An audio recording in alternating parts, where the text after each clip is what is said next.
If you're looking to buy Cano stock, then please keep watching this video because we're going to take a look at this company's recent news, how the market has been treating it, and what are the technicals telling us. More importantly, we're going to try to come up with what is the best trading approach to trade GOEV given the current market circumstances. As the market remains very volatile, we should always be mindful of which stocks we want to pick, as well as their individual timing and exposure. Before the video begins, if you would like to see more stock analysis videos like this one, please remember to like, comment, and to subscribe to my channel. Canoo has been one of the more popular stocks during the heydays when the sector as a whole took off. The stock reached a historical high of around $20 before the whole thing began to falter, if not crumble. The path downward has been a choppy one, with most of the stakeholders deciding to cash in instead of putting their long-term trust in this kind of company. The sell-off accelerated from 2022 onward, with 10 and the $5 levels easily pierced through, and currently the company stands at around 30 cents after an ultimate crash in August 2022 and onward. We can say for sure that Canoo has become a speculative short-term trading share, and its risk profile is on the very high end.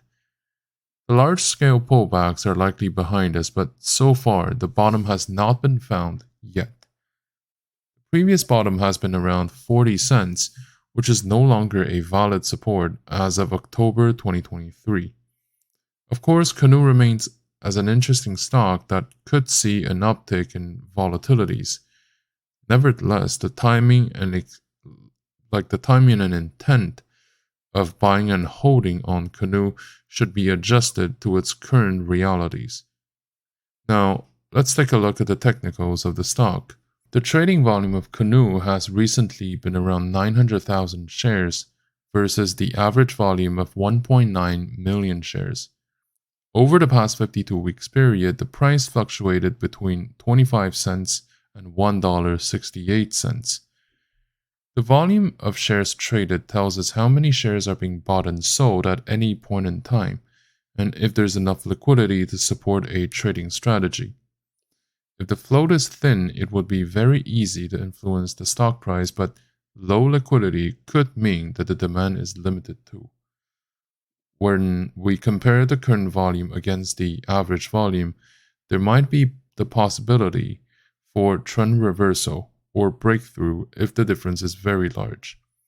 For instance, if the stock were to break through, the current volume would be significantly higher than the average volume. The market cap of Canoo is currently $164 million versus an enterprise value of around $245 million. As we compare the current price to the historical price fluctuations, the stock is 10% higher than the 1-month low, 10% higher than the 3-month low, and 10% higher than the 52 weeks low.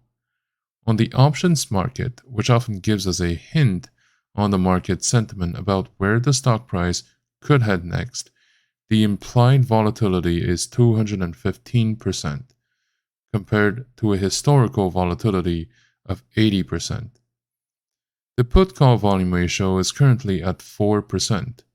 It is normal for many stocks to also tend to have a higher put option volume than what they deserve because many institutional investors hedge their long positions by buying put options.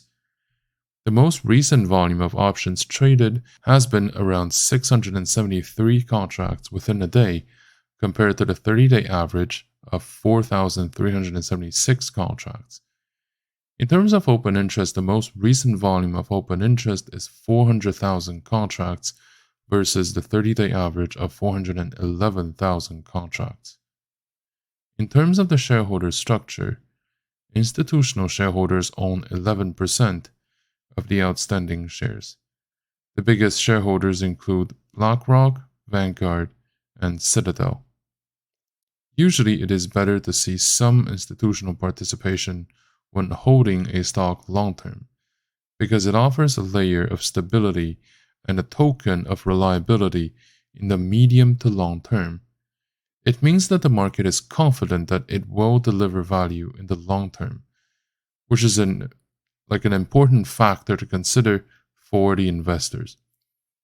I personally consider the minimum threshold to be around 25 to 30% of institutional ownership, although there are many exceptions to this rule, as there will always be great companies mostly owned by the retail traders. The current short interest is around 14% of the total float and 50% of which come out of the dark pools. Typically, if the short interest is above 15%, and it's not in this case, although it's very close, so if it were above 15%, it may suggest that there are concerted operations of shorts going on. So right now, the global markets are facing a complex interplay of factors that have the potential to significantly influence the equities worldwide.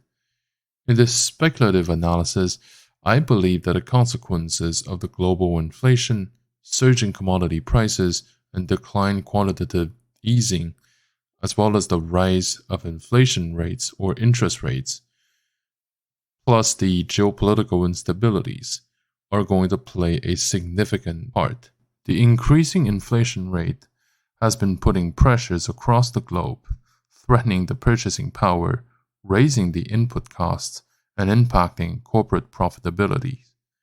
Companies operating internationally may face challenges in managing rising production costs and also to sustain profit margins. Those dynamics could trigger market volatility as investors adjust their risk-return expectations. The upward trajectory of commodity prices, including energy, metals, agricultural products, have been having far-reaching implications for various sectors of the global equities market. The companies heavily dependent on these commodities may experience squeezed profit margins, potentially affecting stock valuations and investor sentiment. The reduction or the end of QE's quantitative easing measures by the central banks worldwide may have resulted in reduced market liquidity. So this in turn could lead to higher borrowing costs for companies seeking capital, which may also discourage investment activities or will. The elevated market volatility plus the reduced investors' appetite may also continue to occur. Now, the central banks around the world are tackling this delicate situation of balancing the inflation rates with the economic stability and, if possible, growth.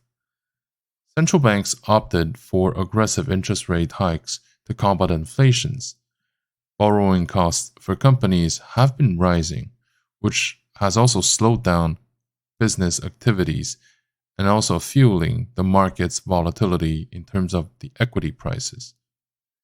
Now, ongoing geopolitical tensions, including trade disputes, political uncertainties, and social unrests, will inject an additional element of volatility into the global markets. Investors may adopt a cautious approach, shifting towards safer assets, impacting the equities. Additionally, the escalating conflicts may disrupt supply chains, negatively impacting the performance of international companies. Given the interconnectedness of global markets, the aforementioned factors have reverberating effects on the US equities market.